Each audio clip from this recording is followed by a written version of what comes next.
Welcome to the Damascus Road podcast. On the road to Damascus, Paul had a radical encounter with Jesus and his life was changed forever. That is what we hope and pray for here. Now, on to this week's episode.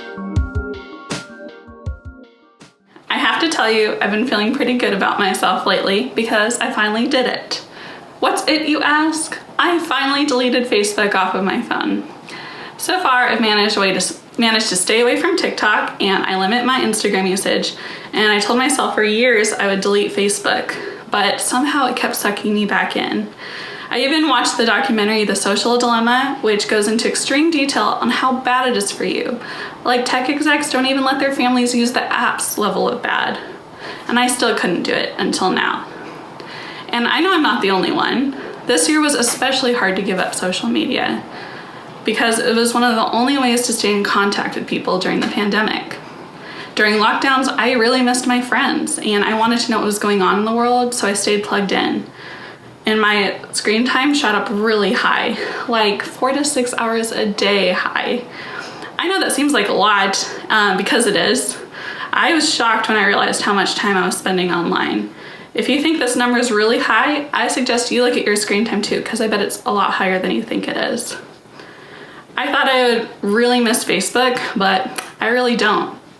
After I deleted it from my phone, I didn't log in through my computer for almost 4 days because I felt so free.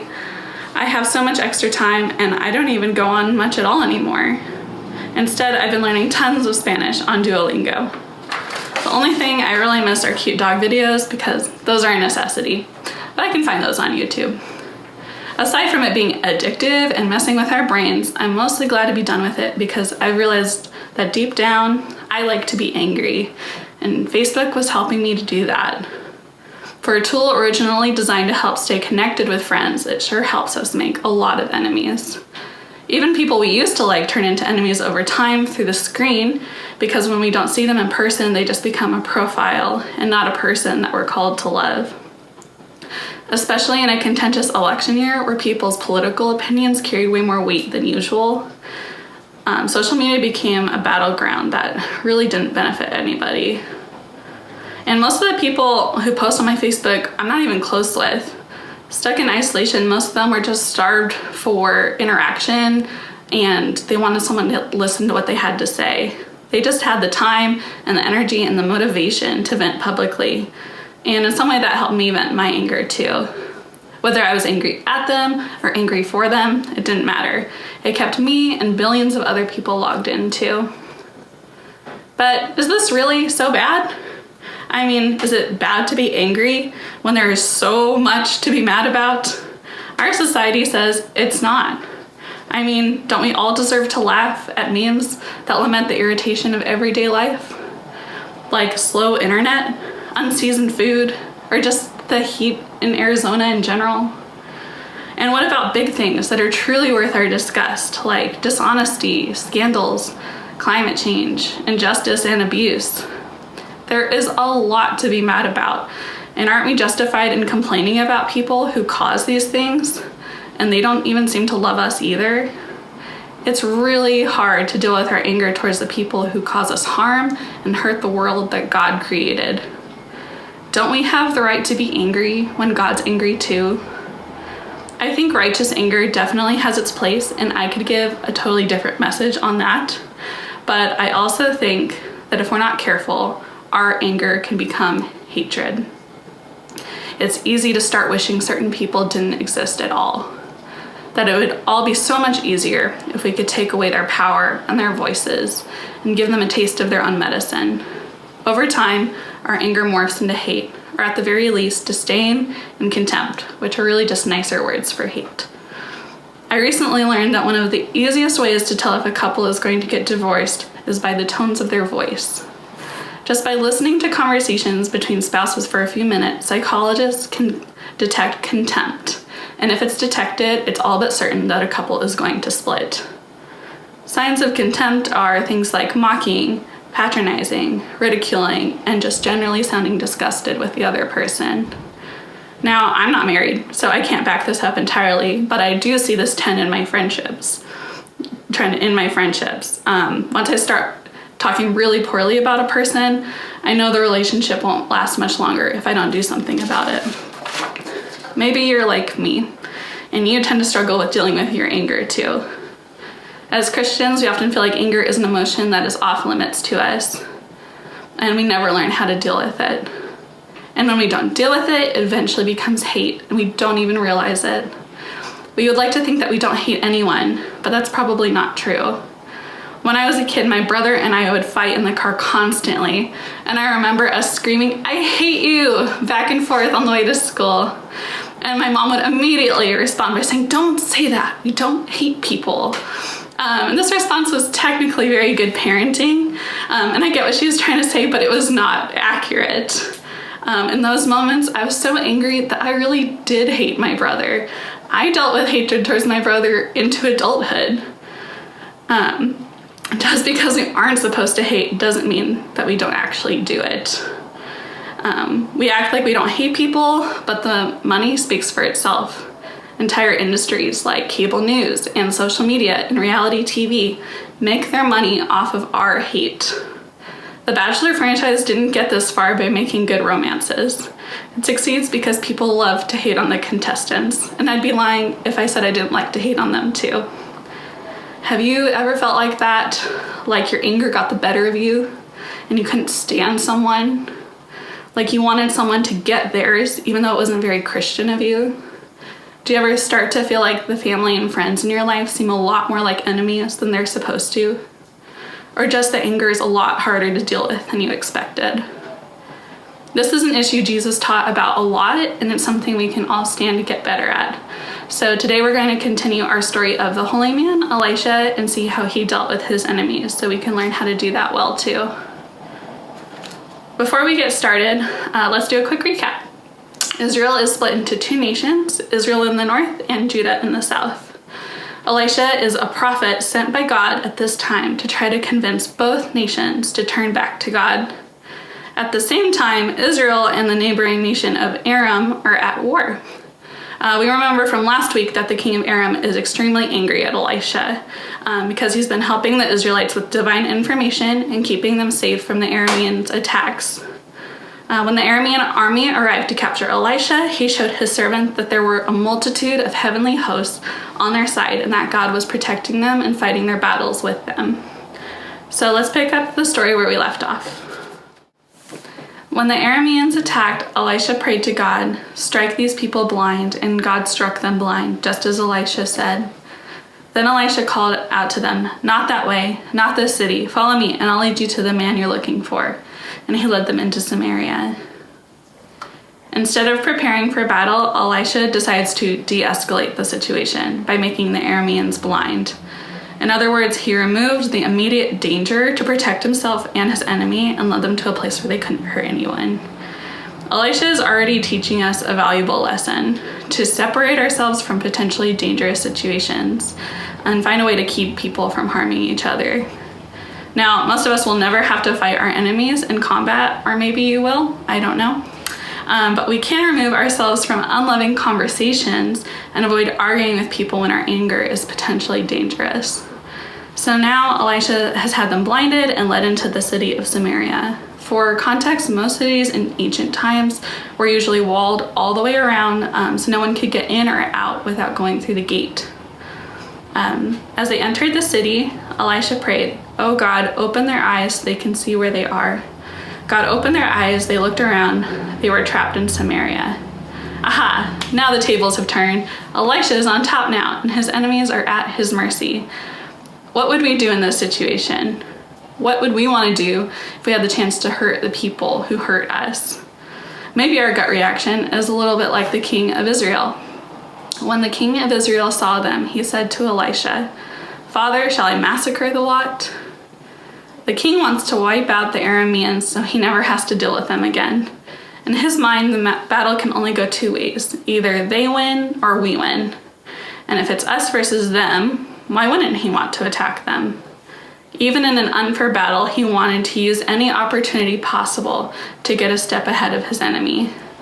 This kind of thinking is not only unimaginative, it only promotes more destruction. And sadly, this is what most of the world does too. In wars and politics, powerful leaders will often rally people to fight by building up the dangers of the enemy and an us versus them mentality. History is littered with examples of how an exaggerated and unwavering opinion of the enemy led to gross atrocities on humankind.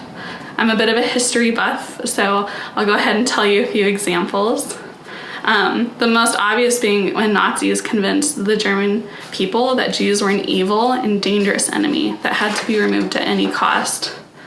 Though they were a minority and didn't have any conspiracies for mass political gain, it didn't matter. As long as the Nazis could convince people to hate others, they could better control the population and get them to support the government. So that's what they did. And millions of Jewish people paid the cost. Go back even further, and you get most of the history of the British Empire.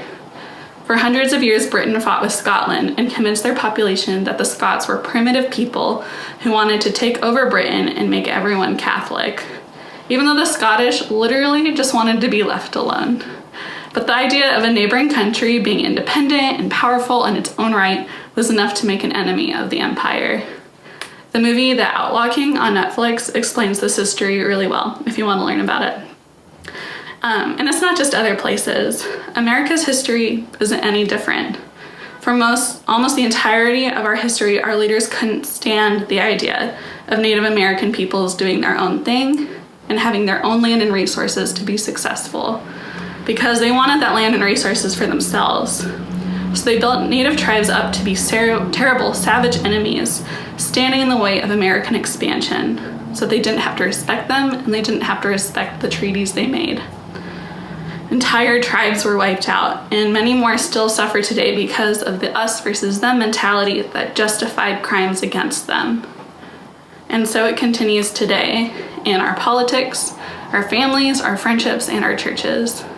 If we're not careful, we make up stories in our heads about people's intentions and attitudes and build them up to be a bigger enemy than they are, and then we treat them as such. But the stories we tell ourselves about others' motivations based on assumptions and mind reading is bearing false witness. It's all based in unreality, and it isn't true. We need to stop mind reading, check assumptions, ask questions, and give people the benefit of the doubt if you want to resolve conflict and have relationships that last.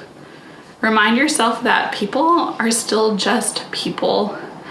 They're allowed to make mistakes, and even at their worst, they deserve our compassion because they are one of us. When we make someone a them, suddenly we don't have to respect them or treat them with dignity. Our hate justifies our desire to get revenge or even to eradicate our enemies, especially when our enemies are truly awful and give us reasons to hate them.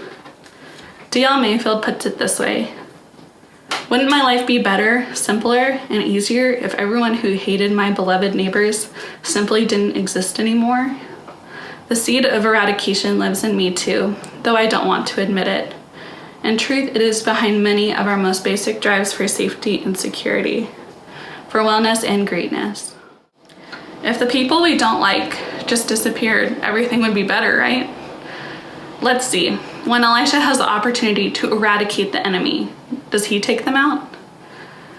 Not on your life, said Elisha. You didn't lift a hand to capture them, and now you're going to kill them? No, sir, make a feast for them and send them back to their master. So he prepared a huge feast for them. After they ate and drank their fill, he dismissed them. Then they returned home to their master. The raiding bands of Aram didn't bother Israel anymore. Elisha doesn't take them out. Instead, he responds with kindness and rebukes the king of Israel. He tells them, God didn't save you from harm just to deal it back to your enemies. Instead of hurting them, why don't you serve them a feast? Instead of allowing Israel to seize an opportunity to deal a blow to the enemy, he used the situation to teach them about real mercy. It helps that Elisha was a relatively neutral party. He helped Israel from time to time, but his allegiance was to God. His goal isn't to make Israel a mighty nation. He's a prophet, and it's his job to get God's people to live according to the law and live in the light of God's love again. By telling them to throw a feast, Elisha was following God's laws from Leviticus. Leviticus 19:18 says, do not seek revenge or bear a grudge against a fellow Israelite, but love your neighbor as yourself. I am the Lord. And this law didn't just apply to Israelites. Leviticus 19:33 says, "Do not take advantage of foreigners who live among you in your land. Treat them like native-born Israelites and love them as yourself. Remember that you were once foreigners living in the land of Egypt. I am the Lord your God." We are called to love our neighbors and those foreign to us just as well, whether they attack us first or not. This is easier said than done, but it can be helpful for us to think like Elisha during conflict and try to remain neutral in our fighting, not rooting for one side or the other, but wanting the outcome that is best for the kingdom. Sometimes it's better for us to let things go and bring grace into a situation rather than to be right and to feel like we won. Elisha here was showing the Israelites that it's better to love our enemies than to defeat them. And when people want to hurt us, we should love them anyway. We've been talking about parallels between Elisha and Jesus throughout this entire series. And again here, Elisha points toward Jesus and shows that God is consistent throughout all of Scripture. This is how Jesus taught people to interact with their enemies. "You have heard the law that says the punishment must match the injury, an eye for an eye and a tooth for a tooth. But I say, do not resist an evil person. If someone slaps you on the right cheek, offer the other cheek also. If you are sued in court and your shirt is taken from you, give your coat too. If a soldier demands that you carry his gear for a mile, carry it 2 miles. Give to those who ask, and don't turn away from those who want to borrow." This teaching from Jesus was revolutionary, and it was totally the opposite of what people expected him to say.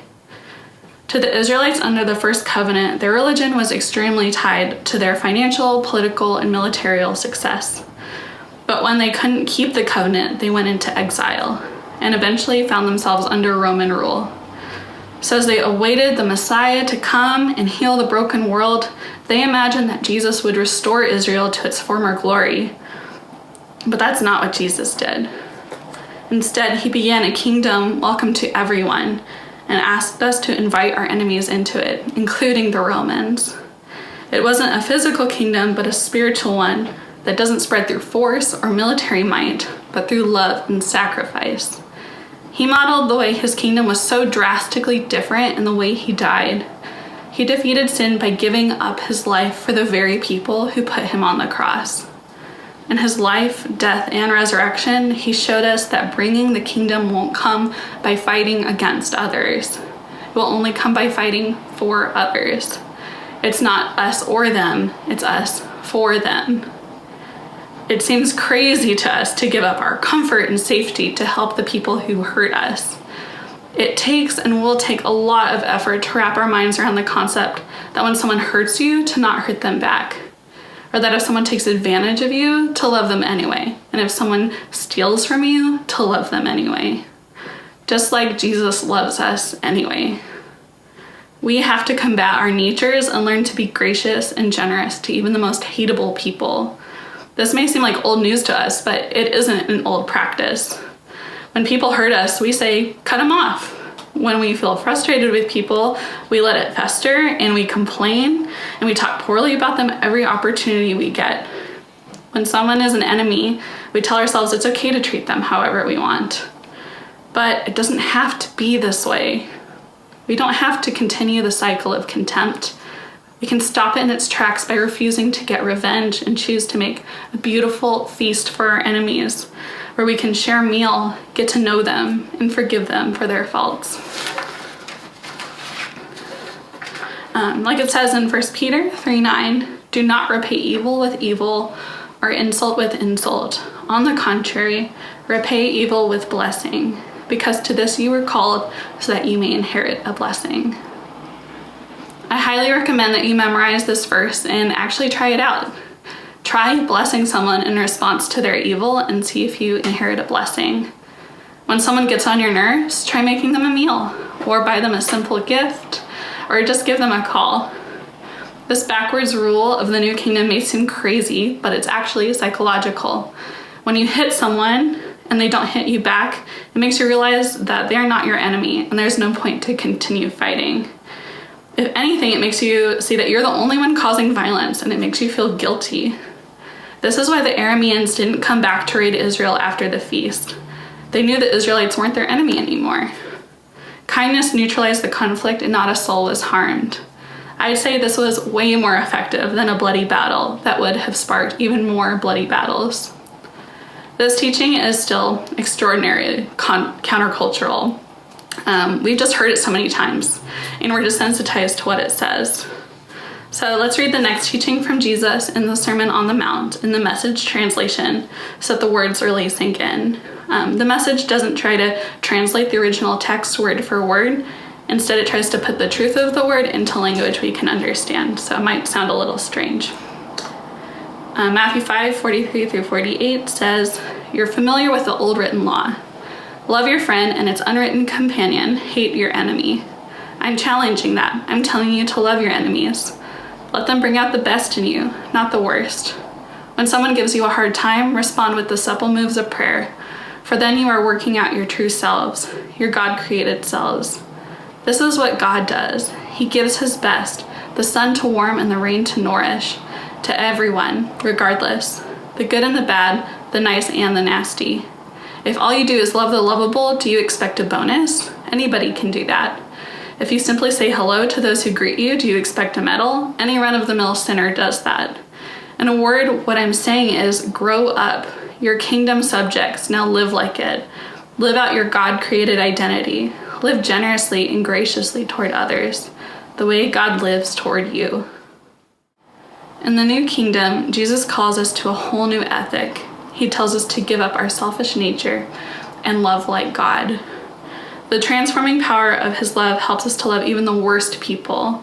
Anyone can love someone who's kind and pleasant. It's harder to love people that help us grow and show God is real because of this supernatural upside-down response. When we show love to really difficult people, it's a miracle made possible by being connected to the God who loves us even at our worst. So how can we actually put this into practice and love our enemies? I think learning how to do this is a lifelong journey, but I have some advice for how to get started. First of all, we have to learn how to deal with our anger. The thing is, we are allowed to be angry. We're allowed to feel our feelings and be our authentic selves, but we can't let our emotions rule our lives and lead us into sinful behavior. Ephesians 4 says, "Go ahead and be angry. You do well to be angry, but don't use your anger as fuel for revenge. And don't stay angry. Don't go to bed angry. Don't give the devil that kind of foothold in your life." Because uncontrolled anger is like a wildfire, and if it's left uncontrolled, it can burn down everything we love. That's why, like I said earlier, to try to de-escalate conflict before it gets out of hand, if you can't control your anger, or if the other person can't control their anger, you should step away. If you know that being around them is only going to make things worse, then leave until you feel safe enough to talk to them again. Definitely don't run from your problems, but be aware of the power of your words when you're not in a loving place. Our words have power, and we need to be very careful with them. A general rule of thumb when you're dealing with anger is that time is of the essence. Give yourself a time frame to be angry, and then you have to choose to not be angry anymore, at least for the time being. Once you process your anger, you need to forgive. If you're still angry the next day, forgive them again, and again, and again.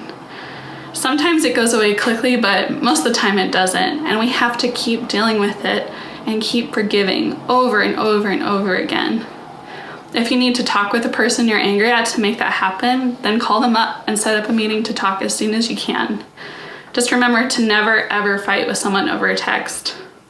If you need to talk with a counselor or a therapist to process your anger, then make it happen. Get closure, get help, do whatever you have to do, but don't let your anger sit and infect your heart. Take it from a person who's let herself meditate on her hatred way too many times.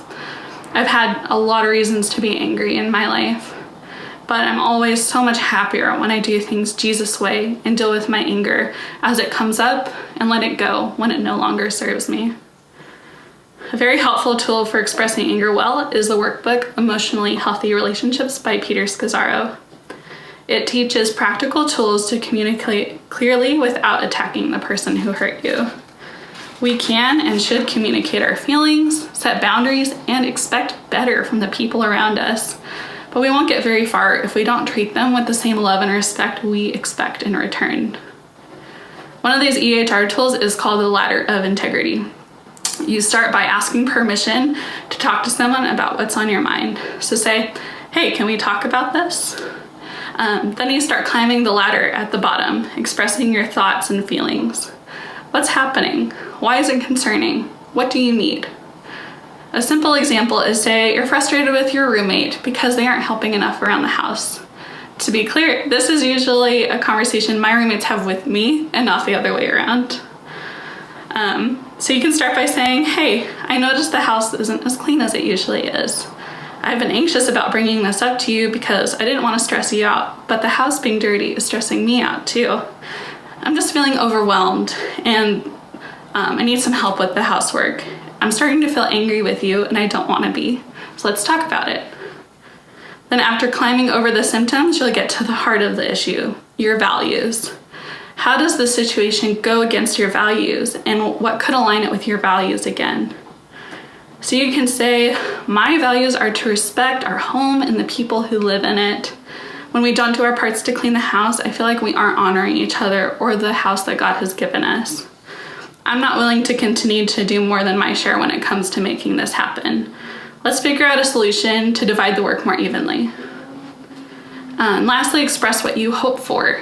Be honest and optimistic, inviting the person into a better place in the future. So say, I hope we can find a healthy rhythm of cleaning the house and that we can be honest and forgiving with each other when we get behind. I'm glad I can tell you how I'm feeling and that we can be on the same team. And that's it. You've climbed the ladder of integrity. Ask permission, share what's going on, express what you value, and invite them into hope for the future. It's also important to keep your ladder to one issue at a time so you don't overwhelm the person, because there's nothing worse than having a conversation where you feel like someone keeps bringing up everything wrong that you've ever done. So just keep it simple and keep it kind. After talking with a person about these issues, you'll probably realize that they weren't intentionally trying to hurt you. People are usually just messy or thoughtless and they don't realize the effects of their actions. And that's why it's so important to sit down and talk to people you're angry with and having loving and honest conversations. Remind yourselves that they're human and that they need compassion too. This is easier to do with the people we're in a relationship with. But logistically speaking, it's really hard to sit down with, say, a CEO of a corporation that abuses its workers, or a politician whose policies are destroying the environment, or the International Olympic Committee that keeps making it so hard for women to compete, and I may or may not still be mad at. We don't know them personally, and when we don't know them, we aren't motivated to deal with our anger towards them. But even the most hateable public figures are still people too. We don't have to like everyone or agree with their decisions, but we can't in good conscience continue to hate them and wish them ill. Aside from being really damaging to our souls, it's just a waste of time to hate people that you don't even know. We may never be able to give a feast for these kinds of enemies, but we can pray for them. Elisha prayed that his servant could see that the battle between us and our enemies is way more spiritual than we realize. He also prayed that the Arameans would see where they were and that the Israelites weren't their enemy. We should pray the same for our enemies, that they could see the way that they hurt others, that they could see that they need to change, and most of all, that they could see that they are loved. Praying for them consistently is not only a blessing for them, it's ultimately good for us and teaches us to love. It's hard to hate someone you are constantly praying will be blessed and cared for. So pray they'll be safe, pray they'll be cared for, and that the love of God would change their lives. Praying for our enemies is really hard, so it can be helpful to use liturgy. I recently finished A Rhythm of Prayer, which is a collection of poetry and prayers by different women of faith. It's full of prayers for justice and forgiveness that have been really helpful for me during a year where there was a lot to be angry about. I especially loved this one, a prayer for the tired, angry ones. God, we are so tired. We want to do justice, but the work feels endless, and the results look so small in our exhausted hands. We want to love mercy, but our enemies are relentless, and it feels like foolishness to prioritize gentleness in this unbelievably cruel world. We want to walk humbly, but self-promotion is seductive, and we are afraid that if we don't look after ourselves, no one else will. We want to be kind, but our anger feels insatiable. Jesus, in this never-ending wilderness, come to us and grant us grace. Grant us the courage to keep showing up to impossible battles, trusting that it is our commitment to faithfulness and not our obsession with results that will bring in your shalom. Grant us the vulnerability to risk loving our difficult and complicated neighbor, rejecting the lie that some people are made more in the image of God than others. Grant us the humility of decentered but beloved self. As we continue to take the single step that is in front of us, Jesus, keep us from becoming what we are called to transform. Protect us from using the empire's violence in our words, in our theology, in our activism, and in our politics for your kingdom of peace. Keep our anger from becoming meanness. Keep our sorrow from collapsing into self-pity. Keep our hearts soft enough to keep breaking. Keep our outrage turned towards justice, not cruelty. Remind us that all of this, every bit of it, was for love. Keep us fiercely kind. Amen. I love this prayer, and I love how it asks God for shalom, the Hebrew word for peace. Shalom also translates to mean completion and wholeness, because peace is not just an absence of conflict, it's the presence of unity. It's not just the absence of a war, but the presence of a joyful feast. It's not just absence of sin, but the presence of God that fills our lives. Like a stone with no cracks or imperfections, or a brick wall that has shalom when all the pieces are in order and none are missing. When many pieces come together to form one whole and none are missing, we can finally have shalom. Shalom starts with Jesus and continues through us when we do life his way and treat people the way he treats us. We're hard to love, but he loves us anyway because he wants to. Joyfully and wholeheartedly, he wants us around and he wants us for good. He makes a feast for all of us, making sure we have a seat at the table. At his table, nothing is missing. We have everything we need, and our shalom is complete. Please pray with me. God, we love you so much, and we pray for your peace and your shalom. Please make us whole again. Help us to love our enemies, even when we don't know how. Give us grace and compassion and strength to do the hard things you call us to do, knowing that your way is better and that you have good things in store for us too. We want to be more like you more and more every day. We thank you that you are always with us wherever we go. We pray all these things in your name. Amen.